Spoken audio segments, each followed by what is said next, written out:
Hello, good evening, welcome. This is the Robert Scott Bell Show on PTL Network, and we're here again bringing health and healing to you in ways that maybe you've never heard before. And I'm humbled and blessed to be with you each week, 7:30 Eastern Time on the PTL Network. Once again, thank you to Pastor Jim Baker for inviting us to be part of this. I hope you're enjoying it. Today, we're going to talk about relationships, healthy relationships, unhealthy relationships, healing relationships, particularly the concept of marriage, of which I've got some level of expertise in. Married now in my 32nd year, and two wonderful kids that are technically grown. It's still hard to say that in their 20s now, which is amazing. And I think about the sacredness of a marital commitment. I think of it as a marriage contract or a covenant, if you will. And although I grew up in what we call the 20th century, not too long ago. It was kind of normal when you got married. You'd go to your church, your temple, or whatever it was. But beforehand, you'd go, weirdly enough, you'd go to the government and get a permission slip to get married, a license. I don't know about you guys, but at some point, I figured, and with the help of my guest coming up, they know what I'm about to say very well, and I'm so excited. We'll be joined by my dear friends Doc Harmony and Kevin Bolton, and they have wonderful news to share about relationships and marriage and commitments and things that we didn't learn, many of us did not learn growing up. And maybe we can read our spiritual text, the Bible, and glean great information to help us, but sometimes we need to kind of contemporize the language, bring it up to so people can hear it and resonate with it and then go, oh, okay, I get it now.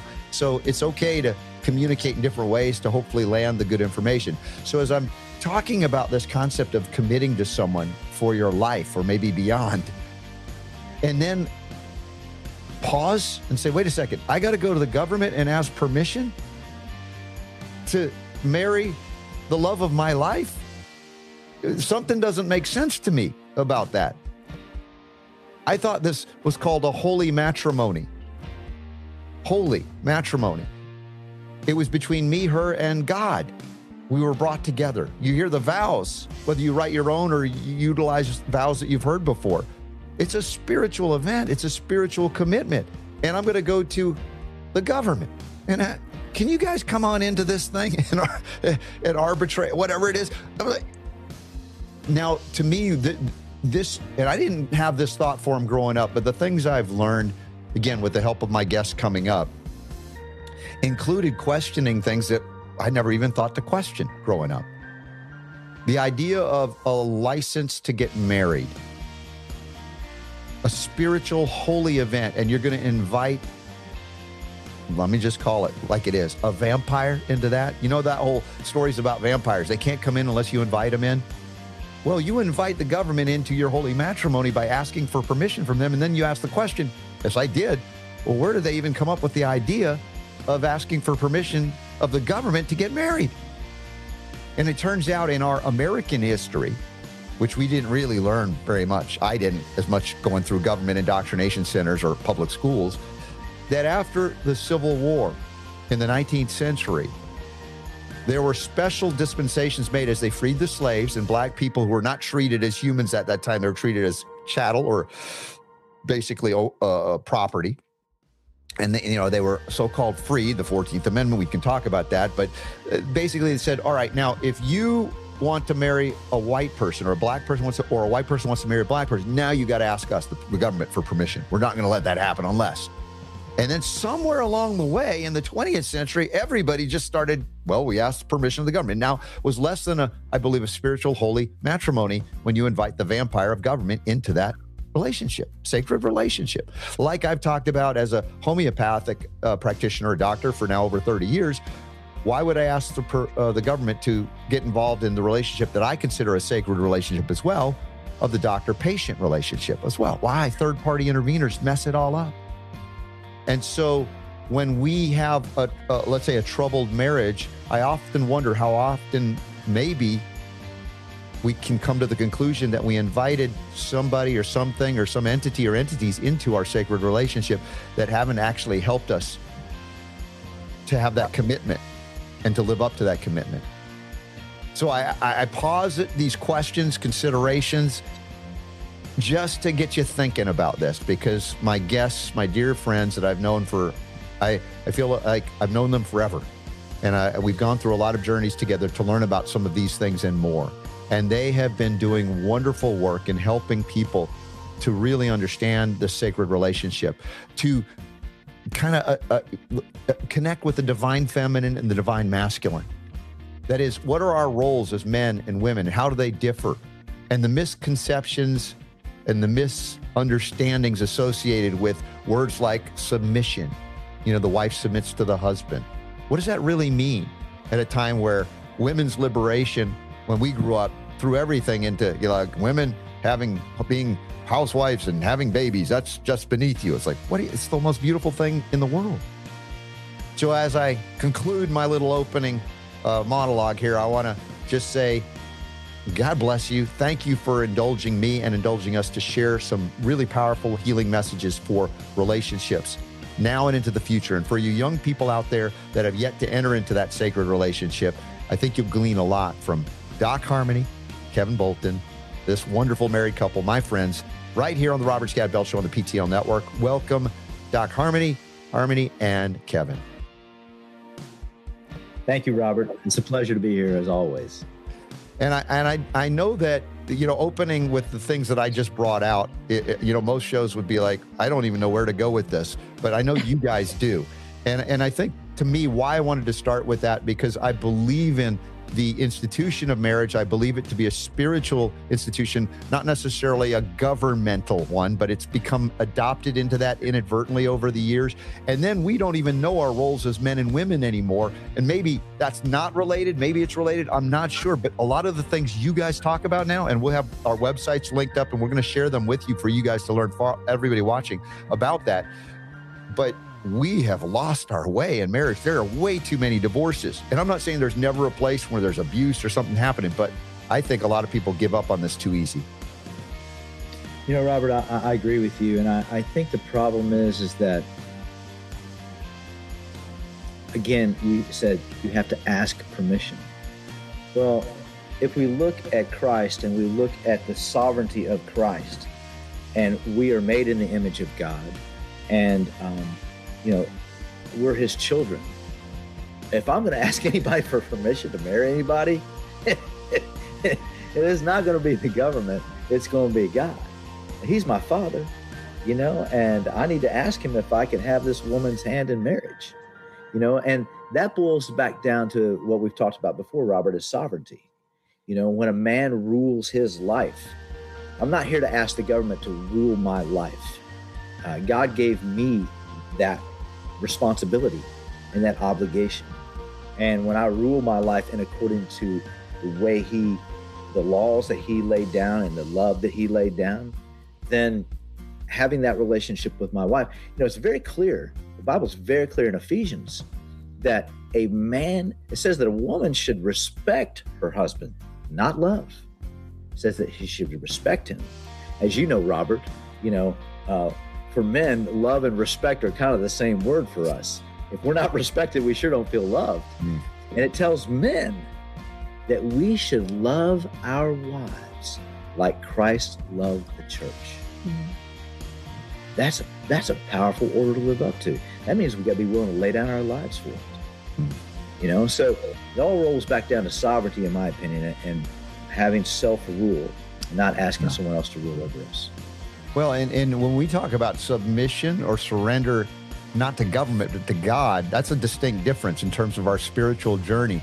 And I think about, being a husband to my wife, and my wife, Nancy, very well. We've been kind of friends, practically family for so long. We've traveled this journey together, and recognizing that, I would do anything to protect her, protect my children, and that doesn't mean a woman can't or shouldn't also, but I've seen over the course of my journey into natural medicine, how the injuries occurring to children because both moms and dads subjected themselves to what I would call false authority. That is the medical doctor who maybe meant well, but argued that they should, violate a million layers of the immune system of a child that's just developing and inject them with toxic poisons and other things that they wouldn't put in the baby's bottle to drink. And for a long time, the women have had to become the warriors to defend their kids. And the men were adopting a belief that, oh, well, the doctors are the authority, honey. Don't, it's kind of you placate the mom or the mother in that case that has this direct connection, maternal and connection to God through this beautiful child you brought into the life. Well, and I think, Robert, it goes back to what you were saying, this asking the state for permission to get married. So now you're dependent upon government, which is their plan all along, instead of dependent upon each other. We're interdependent. And whether we decide to vaccinate, not vaccinate, birth at home, homeschool, circumcise, not whatever those decisions are, those are Kevin and I's decisions to make in prayer with God. And then our responsibility. And our responsibility, and to be educated. And that's what you've always done so well for the past, 30-something years. Educate, educate, educate. Let's let the other side be known. But I think that the minute that couples become married in a contractual state with the state, now the state has the right to come and tell them what to do with their children, right? Now the state does have a vested interest in the property of the birthing of these children. And instead of going, this is my plan A, my plan B, and my plan C, right? So it's a whole different energy. Harmony and Kevin, you guys are both bringing up the idea of subjugation. It's an interesting concept. And I think we can talk about it from a legal perspective, but also from a spiritual perspective, because you ask the government for permission to get married. And then, as you said, Kev, they suddenly have an interest in those children because they become human resources. That's what we have to be concerned about. Are you a child of God, or are you a human resource? Just like any other resource that the government has. I'm not interested in being a human resource. I'm interested in being a child of God. Mm-hmm. And if you're busy being a human resource, then it's really hard to be a servant of the Most High, right? It's really hard for you. So many people, I do really believe that a lot of people, they're just got good hearts, and they want to have a higher purpose that serves the Creator unto the Most High in whatever way. Mm-hmm. Whether it's being an honest accountant or it's being a gardener that's providing organic foods for our community.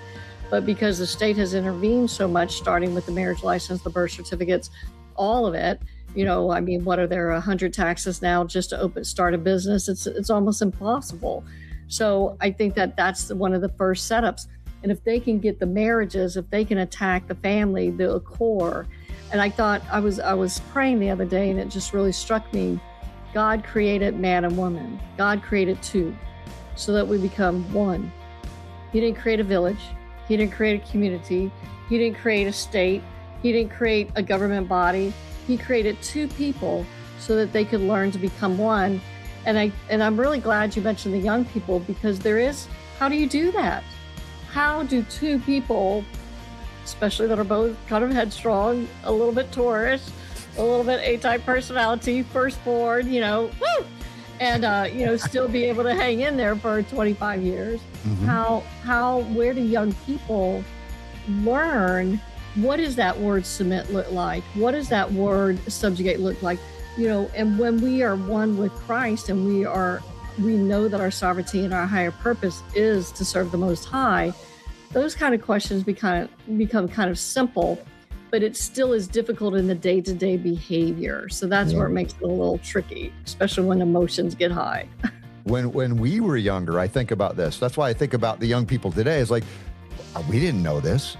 We kind of stumbled and bumbled or fumbled our way through it and figured it out. And, I think we've talked about this, a little bit of a rebellion of the women's liberation movement, which I think if we go deep into it, we look at government involvement again in marriage and CIA attempts at destabilizing the family by making it impossible for, a man to go out and work and earn, and the woman to be able to be there as a mom, as someone that would take care of the things. Even my wife reached the doctorate level, yet once we had kids, she retired pretty quickly to be doctor mom, I call it, because I think it was the most important thing. But we weren't programmed to believe that when we were kids. It was like, no, women's place is out in the workforce now. Now, I believe in the freedom of anybody of how they want to live. That's their thing. But when we're talking about a commitment that I believe is so valuable and has brought me so much joy, yes, challenges too, a commitment like this. When we learned about these things, because we were on this journey together many years ago studying this, I decided, you know what, I'm not going to ask for permission to get married. And I recorded our covenant in the local court records, just to show it's on the record if anybody tried to dispute it. But we recorded it like a life event in the family Bible. That's how it always used to be done. And I'm like, people of faith everywhere don't even know that. And they go right to the courthouse to get permission slips, and they don't even realize what they're doing. Well, and that's why I said this is my plan A, B, and C. You know, so many people are worried about assets, right? They want that prenup, or they're worried about assets, or what happens if they pass. A will takes care of all that. And if you are married for plan A, B, and C, and you're not planning to get married, you know, to have a divorce, then all those arguments, all of that is nonsense. It doesn't even work. And we did the same as you. We, you know, did a covenant. It was so fun. We did hire a photographer, and we did do a honeymoon in Maui, and it was fantastic. And the photographer goes, well, where's everybody in the wedding? And I said, it's just us. And he goes, well, where's the witnesses? Dude, you're the one with the camera, right? I mean, and we had the best time. As a matter of fact, the photographer and his wife said, this was the best wedding we have ever done. We had so much fun. There was no stress. We did our covenants. We did our vows. And it was between him and I and God, right? It was just that holy union, that trinity of becoming one and making that commitment. And to me, that's so beautiful. And there was no stress. It was simple and easy and beautiful. Mm-hmm. Well, now, you know, we've established something that a lot of people haven't considered or even thought or heard about. We'll let you think about that. But I also want to share with you right now, for those of you who want to go further, and you can come to the Robert Scott Bell Show. We're on 7 days a week, but we have a very special hour together here on the PTL Network every Saturday, starting at 7:30 Eastern Time. But there are website links also at robertscottbell.com to get you to a few places that Doc Harmony and Kevin have for you. For one, the women's perspective. It's called thequeenscircle.com. Thequeenscircle.com. There it is, up on the screen. And I'll let Harmony let you know about what this is all about as well. And when we get to Kevin, we'll talk about thetenaciousfew.com. But Harmony, I'm going to have you start. If you'll tell us a little bit about the Queen Circle and why this is important for women to tap into things I don't think many women are raised to even know about. Well, thank you. I think it's so funny. Women will spend up to 2 years to plan a wedding, and they spend no time trying to figure out how to be married. And so, you know, what is the investment in, once again? So I think that this class really is for younger people. It is for, and I do have anywhere from 20-year-olds to, I like the older women, they become mentors. And I think that that's the whole community, the setup, where we have older women sharing with younger women experiences. You know, no younger women nowadays should be alone and mystified as to how to have a marriage, how to handle a husband, how to birthing even. Some of these basics. And in this community, we talk and we learn how to be a woman that is loving and kind and considerate, respectful. And yet we still are able to, how to express our desires in such a way that we're heard, we're not demonstrative. Nobody, I don't even care if you're male or female, nobody wants to be told or have an attitude or be, I want this now, or this way, or this. You know, it's much more empowering when we enroll our partners and we are engaged together. So it's just a community of women to come together to learn how to become the best version of ourselves and how to show up and create win-win situations that work for both of us. And we have a phrase, happy spouse, happy house. It's not just happy wife, happy life. So that's pretty much in a nutshell the Queen Circle. And then it just kind of moves on and the women create little pods and relationships such that they are able to continue that conversation. When difficult times come up, I call and reach out to my women now and I'm like, oh gosh, I don't even know what to say or what to do, or, you know, it's frustrating, walk me through it. And I can practice with them instead of emotionally vomiting on him and creating chaos where that didn't need to be. Instead of making this situation worse, how do I make the situation manageable for both of us so that we can come out of it without hurting each other, really is the point. I would say this much. The men that wives They're in my men's group. Their wives have taken the Queen's Code course. They're like, dude, I feel like I am married to like my girlfriend. It's like, it's freaking amazing. It's like when we were boyfriend, girlfriend now. She is just like rocking my world. So it's funny how it impacts the men. Well, and speaking of the men, Kevin, it's not automatic that you know what it is to be a man, even if you're born as a male, to grow up without mentorship. We have lost a lot of what we call tribal knowledge, wisdom passed down from, grandfather to son to grandson, etc. Just like from grandmother to mom. These kinds of things, having these groups like the Queen's Circle, or in this case, the tenaciousfew.com. I want to get into that, and you can go to thetenaciousfew.com on the web and learn about what Kevin's doing here. Again, how do we become men? Do we automatically, just because we're male? Right? How do we learn to be responsible? How do we learn that concept of sovereignty, self-rule, so that we are able to take care of our wives and our families?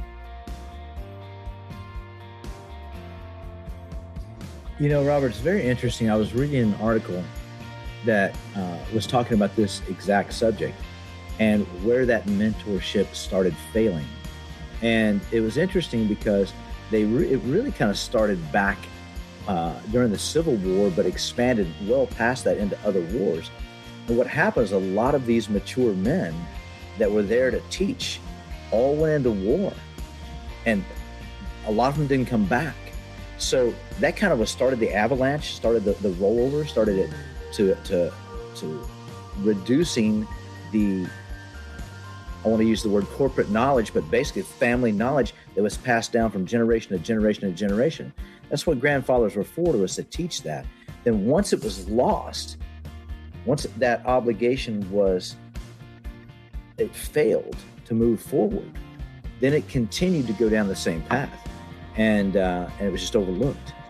I can look back to my grandfathers and my father, and there's a lot of things that they knew that if we had had a relationship where they would hand that down to me, it would have made a big difference. So what we've done with the Tenacious Few is we've based a lot of it on masculine sovereignty and what our obligations and responsibilities are and where our shortcomings are. And then what we do is we create the tools to give men to be able to work also in what we like to call triads, the groups of three, to hold each other responsible and to hold each other up. It's no different than a lot of my men in these triads all have workout groups together. They're all up at 6 a.m. Hey, hitting the gym now. I'm right behind you. Rah, rah, rah. They're working out together. They're encouraging each other to have good diets. They're encouraging each other to be romantic with their wives. They're encouraging each other to be good fathers. They're questioning each other on, biblical stances on that. So really what we're after is to give men those tools back.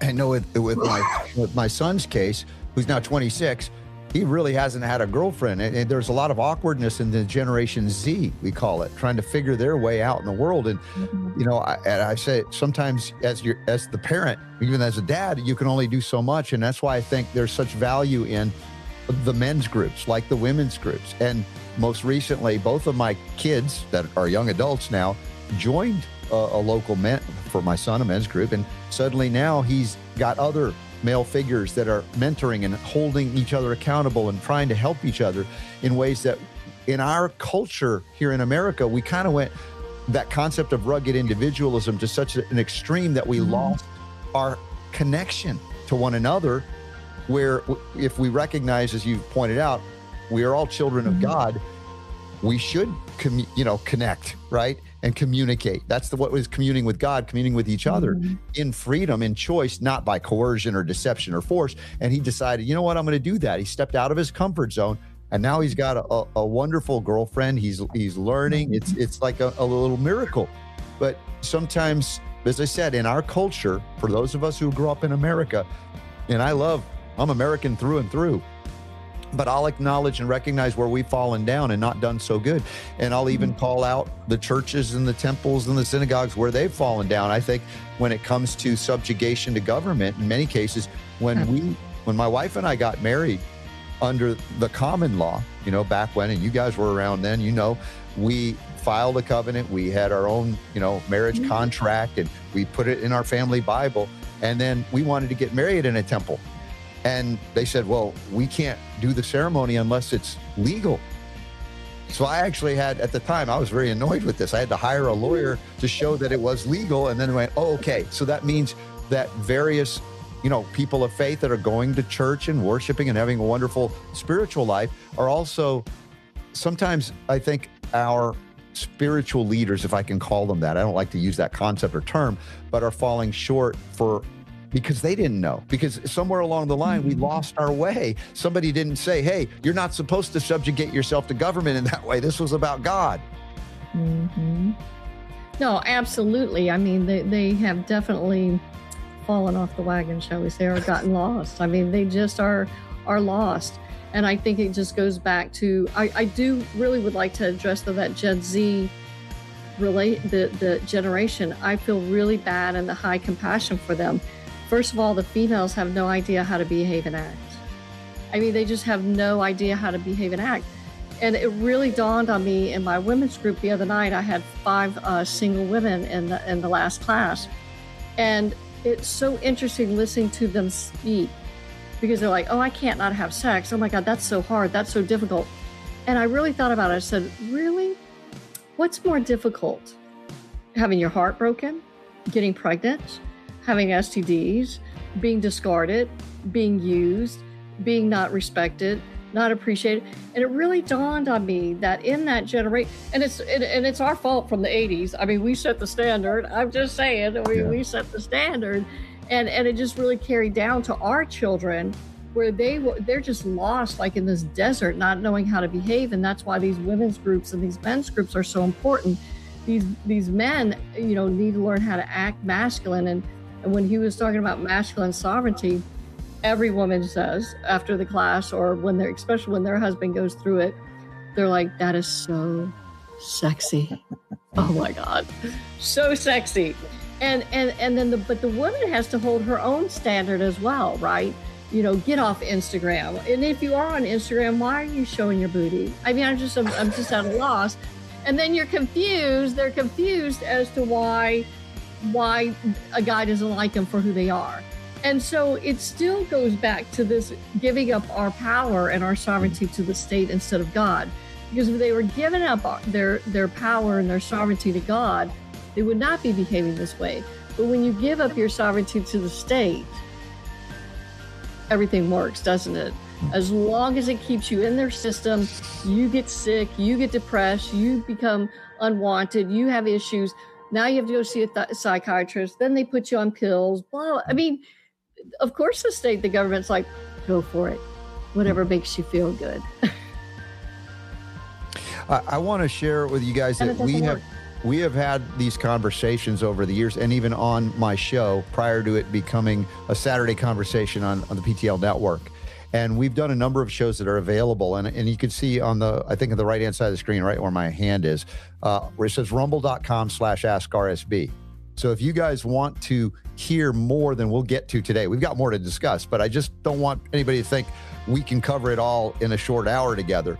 But we've gotten great conversations on this subject that go very deep and take some of the concepts we brought out and flesh them out even more. But if you go to rumble.com/askrsb, you can do key search terms like relationships or Doc Harmony or Kevin, and you'll find these shows available to you to watch at your leisure. And I want to say I appreciate Rumble because they are a free speech platform. We've not been banned and deplatformed like I have been on YouTube for sharing health information that goes in opposition to a pharmaceutical narrative where they want to poison you for profit. And there's some other things that we'll get to with Doc Harmony, what she's done with her husband to provide good, healthful options. And I'll share that with you in a moment. But I want to throw this out to both of you. And it comes to biggest misconceptions, biggest misunderstanding, biggest things that are causing unnecessary crises within marriages that could end up causing them to fail where they don't need to. Well, From a woman's perspective, so I can speak as a woman. I think that the biggest mistake that I was making, and I see other women making, was just the demonstrativeness of it all, the attitude. I was pretty convinced I was right about everything, and that I knew everything. And there was really no consideration. And that really came out of that feminist movement, like you were talking about earlier, where we were taught with the feminist movement, if you feel it, it's real. If you need to say it, say it. If you know, I mean, and what they did not teach us was emotional regulation. They did not really teach us, and they didn't teach us how to love ourselves. They didn't teach us anything but other than to be demonstrative. And yes, we should have equality under the law, as we all three of us know here very well. Our Constitution was set up for equality under the law. And so, but really going to, I think when women don't listen, when women overtalk, I still do this. It's still one of my castrates. I'm much 99% approved. Am I? Yes. Oh, thank you. Castrating, emasculating, just, and it's the subtle things, you know. I love listening to my husband's stories, whereas men kind of tend to tell the same story a lot, and then it might come out a little bit differently each time. And I thought in the beginning, before I knew better, I would kind of almost correct him, or I would get in the car and I'm like, well, what's the truth, babe? You know, like just really castrating him instead of listening and learning. And then the more I listened and learned, the more I was able to be my husband's friend, and it became a two-way relationship, right? I was able to be his friend and his best friend because of listening and because of trusting and believing. And so I think that just, and that's still hard. You know, there's times I have to count, you know, I have to go, hey, be quiet, ask a question and be quiet, right? Mm-hmm. And so it's all a lot of these little tips and tricks that sound so silly, but and coming from a place of fear and control, right? The more masculine my husband has become, and the more we have, you know, developed our prayer life together, and I know that he is praying to God and he's asking for guidance and he's asking for leadership, then I become I come from a place of trust instead of fear. And when a woman comes from fear, we're a little cattish, shall I say? Yeah, a little cattish. So I think those are some of the big issues, lack of trust and lack of respect, not being respectful. And the last thing I would say is a lot of women, I don't do this, I never have, withhold appreciation, love, and affection. No matter what was happening in our relationship, I just would not withhold loving him, appreciating him, and even physical affection. And a lot of women do that. And I think that is so, I just have, my heart is breaking right now when I think about women in my class that have been like, well, I haven't had sex with him for a year because he put an emoji on, you know, a Facebook page. Really? Like, okay. And then also the humility of it, like, because I'm so perfect. Like, of course I'm not. So just not withholding, not and always being respectful and appreciative. So I think that those are the big things that can knock a marriage out, that are simple fixes for any woman. Well, and a lot of these things people will learn about if they tap into thequeencircle.com, right? And this is something not just in person, and people can engage in this with you online through meetings.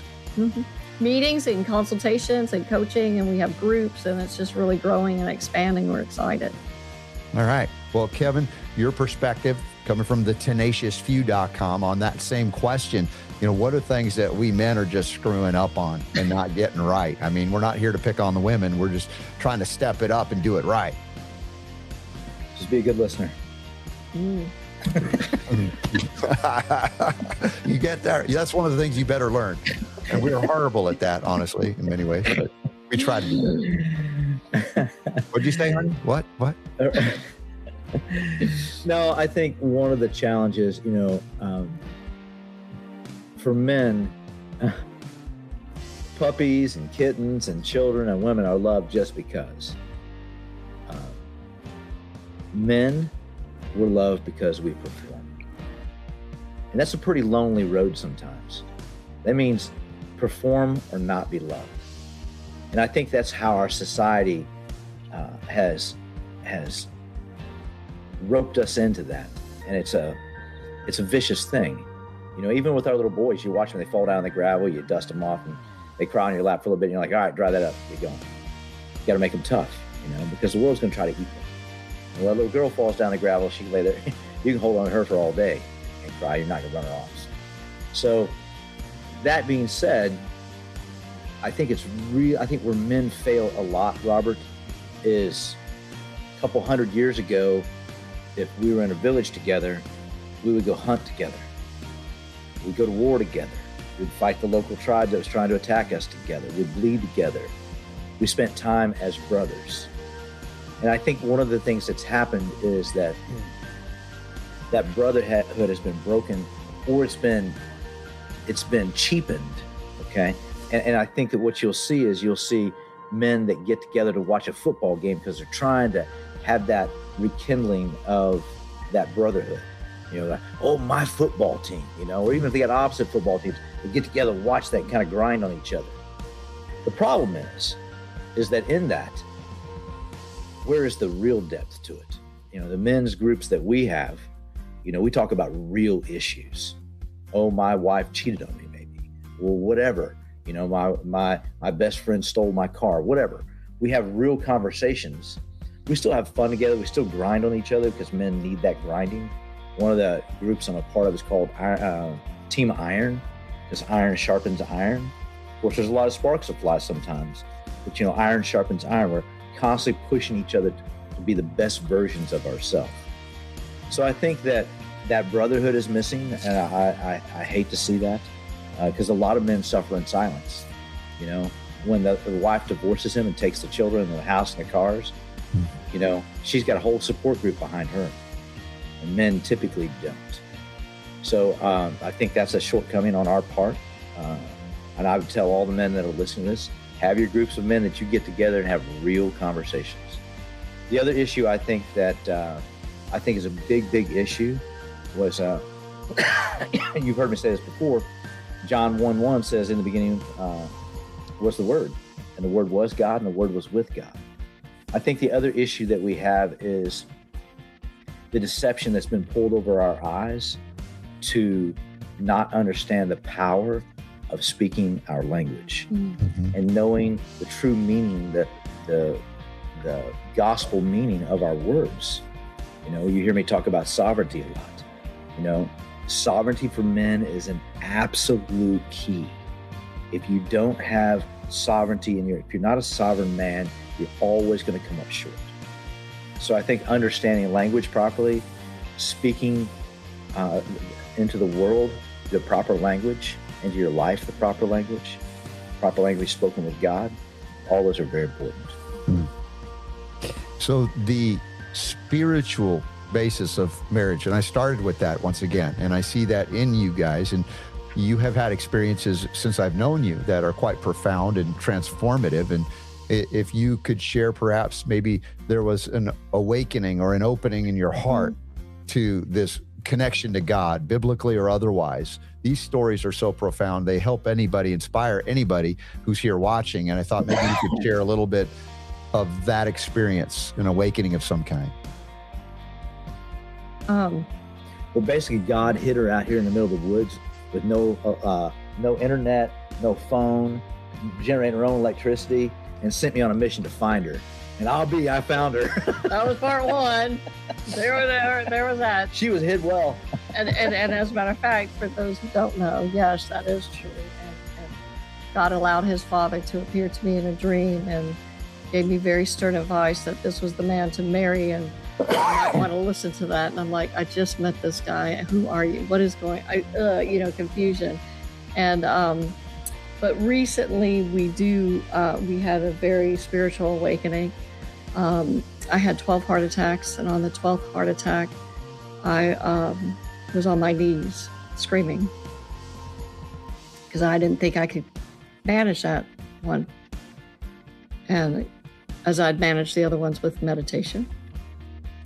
And And I remember hearing God say, I told you I'd get you on your knees. And as I was on my knees, I was lifted up and carried into surgery. And I kind of forgot that, as humans do. And then I was in another meditation again with my husband, and it was in a prayer circle. And I had the gift of angels visit and start healing my heart. And not only did I see the angels and the healing and the blockages being released from my heart, but two other women in the prayer circle Had the same visual. Saw us the next day and was like, "Can we tell you what we saw?" And you're like, okay. Mm-hmm. And then the third visit was we were in Greece, and I was doing a meditation, and an angel wrapped his wings around me and carried me to God, and he said, "Welcome home." And that was probably the most perfect moment in my whole entire life. Second behind you, baby. But it was so pure. It was just everything that every expectation and beyond, And then I came back, and I thought I was supposed to have died. So I was really confused. It took me a bit, and I just kept staying in prayer and meditation, and I finally got it. It was welcome back. And then I was listening on YouTube to Pastor Philip with 2819 Church down here in Atlanta, which we didn't know that. And I really liked him. Not really talking with Kevin. Sometimes things are just so, even in our wonderful marriage, it's like just trying to figure some things out. And he goes, and down here in the H.E.A.L, and I went, oh my God, babe, we're going to church. What was so neat, I hope I can express this proper, is he was ready, just as ready as I were. God is so good to us. He absolutely blessed us at the same time with an awakening and a calling. And I know his experience is different, but I had a lot of anger, and I had a lot of frustration with God, and a lot of anger, and as Robert and my husband can testify to, I was pretty controlling and uptight and angry, and I was ferocious. I was very successful, but probably not so pleasant to be around sometimes. And they loved me anyways. But it was just really, it was so perfect, just really being humbled, being a naturopathic doctor, that was extremely humbling. And I'm so grateful for that experience. That's how God had to get my attention, right? And he got it. And we just haven't looked back at all. And now that our relationship is enfolded and engulfed by God, it's like he was there all along. And it's just better than ever. It's just such a gift. We're just so blessed.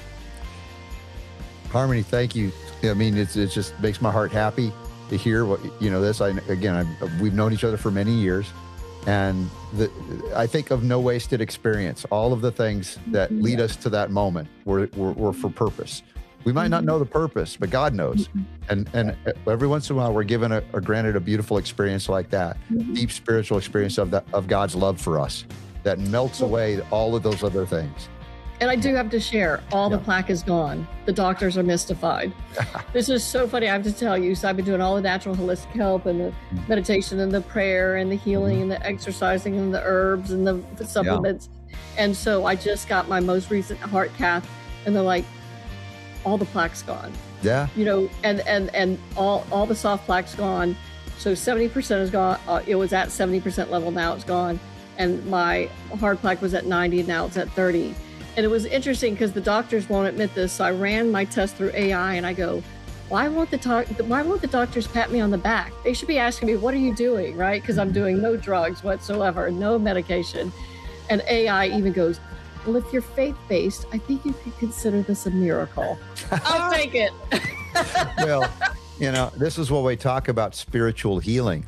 the Yes. impact it has on the physical body. And we can do everything right physically, right? We know the right things to eat, take the right supplements even, and it only has so much capacity to deal with whatever is honestly a spiritual crisis, a lack of self-love, doubt, anything like that, that only God's love can clear up. And then those supplements that were still good and the food still good, suddenly the pathways are open for it to do everything it's supposed to do.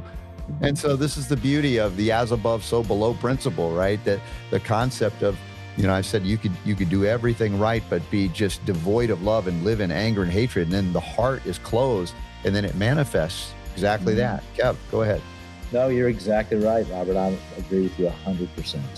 And it goes all the way back to what you speak, not just out loud, but to yourself. Think about that self-talk that so many people have. It's destructive. Oh, you're not worthy. Oh, you're not worth it. Oh, you're a loser. All of those things, all of those words, managing that and keeping that straight. I mean, it's a task, but that's where the true depth lies.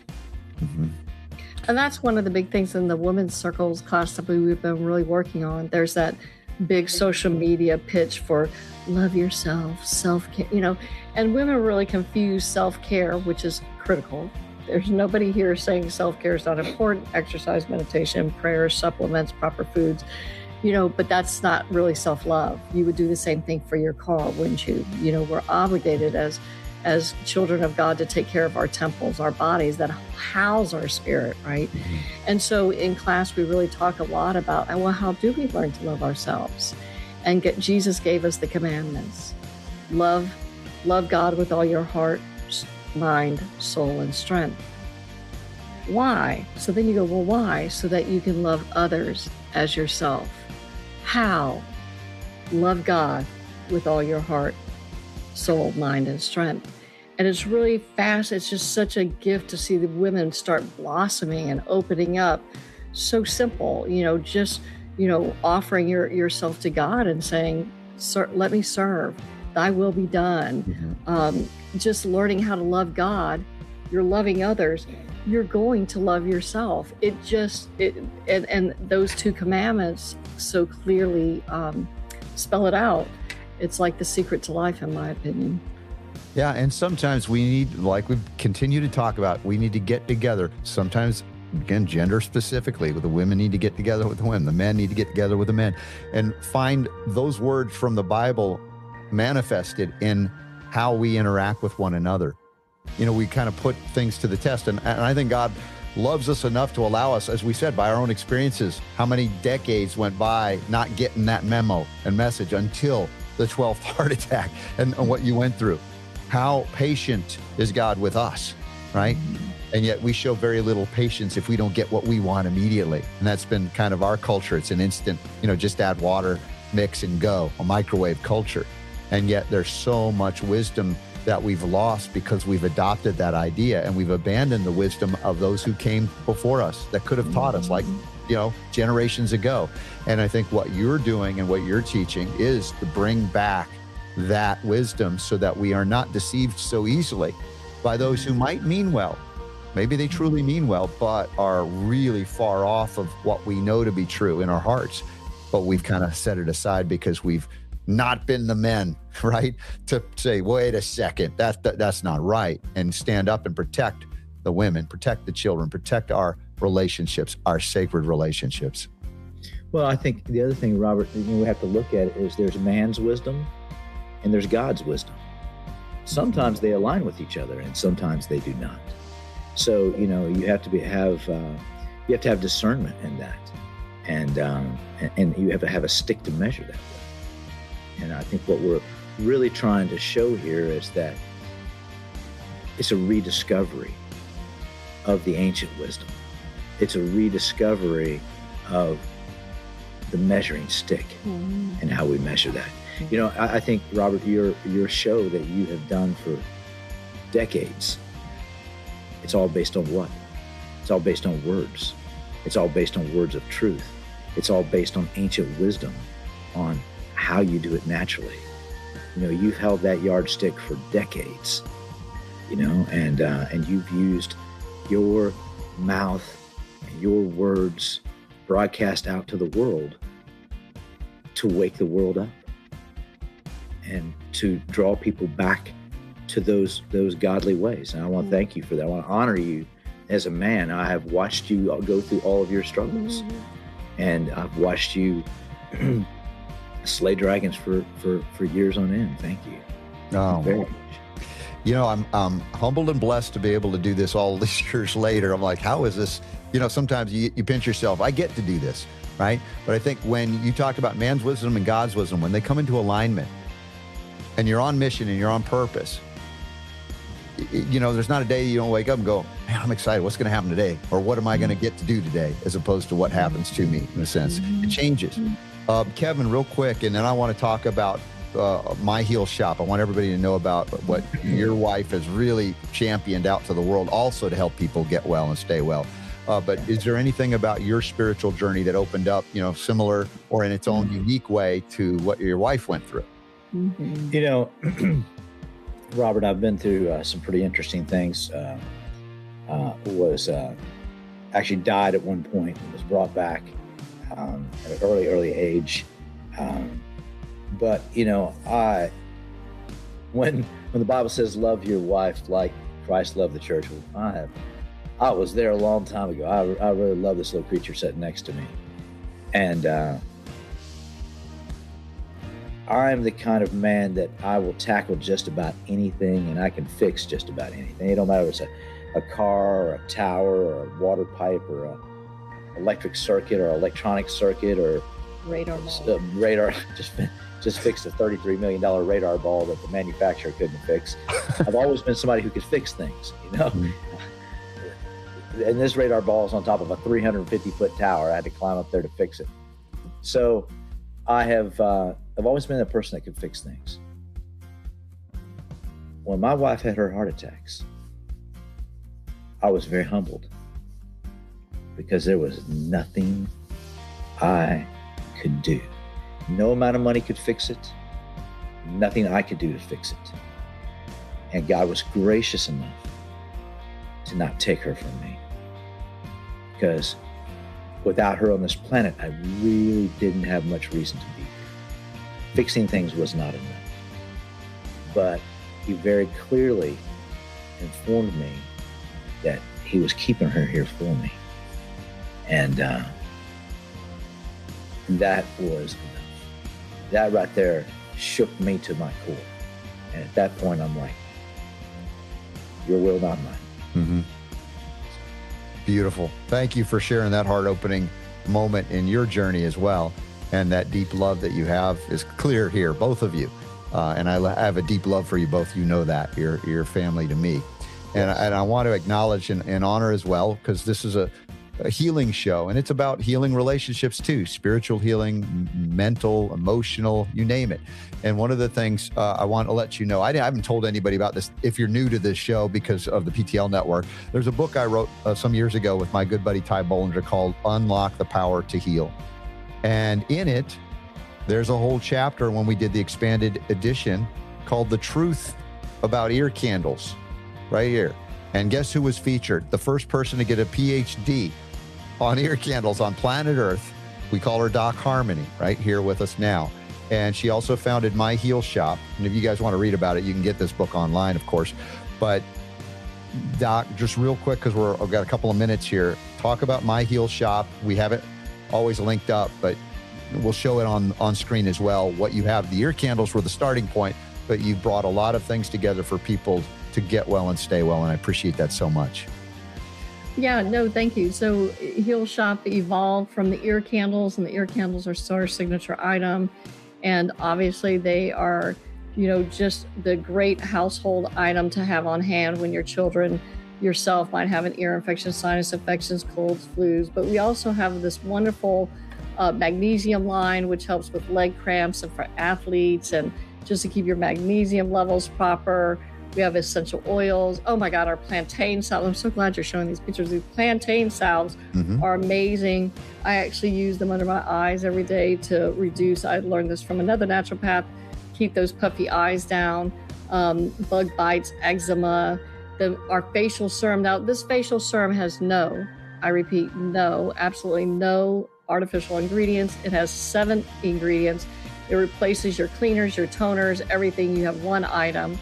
And so we just have a wide variety. I use the patches, put castor oil on them, put them on our organs or even on our feet. I use apple cider vinegar with it and got rid of a bone spur. I mean, these just are just home remedies that are just great to have. Yeah. And they're all made by hand, handcrafted in the United States of America. You're supporting local families. These are moms. They're making them all, putting them together. And it just really is carrying on the tradition of microeconomic communities where women can come together. We work with a lot of women recovering from abuse, recovering from addiction. And so it's just really been, that has been a blessing that we've been able to do that. Thank you for all that you do. Doc Harmony, Kevin Bolton, love you, appreciate you. And you guys want to learn more, again, I've mentioned the Tenacious Few and thequeencircle.com and now myhealshop.com. And of course, you can come to robertscottbell.com 7 days a week. We've got a new show pretty much every day. You guys are amazing to be with me all on this journey too, and I thank you so much. And for those who want to learn more, just come on over to robertscottbell.com. We also have a support group through Patreon. You can go to patreon.com/rsbellmedia. We meet once a month on Zoom. For those of you that have questions that I can't answer on this show, you can come once a month on Zoom, and we have links over at robertscottbell.com as well. Also, I want to say thank you to our friends at Cardio Miracle. You know, Pastor Jim Baker loves the Cardio Miracle. Doc Harmony, Kevin, we all use it. You can get that at cardiomiracle.com/RSB.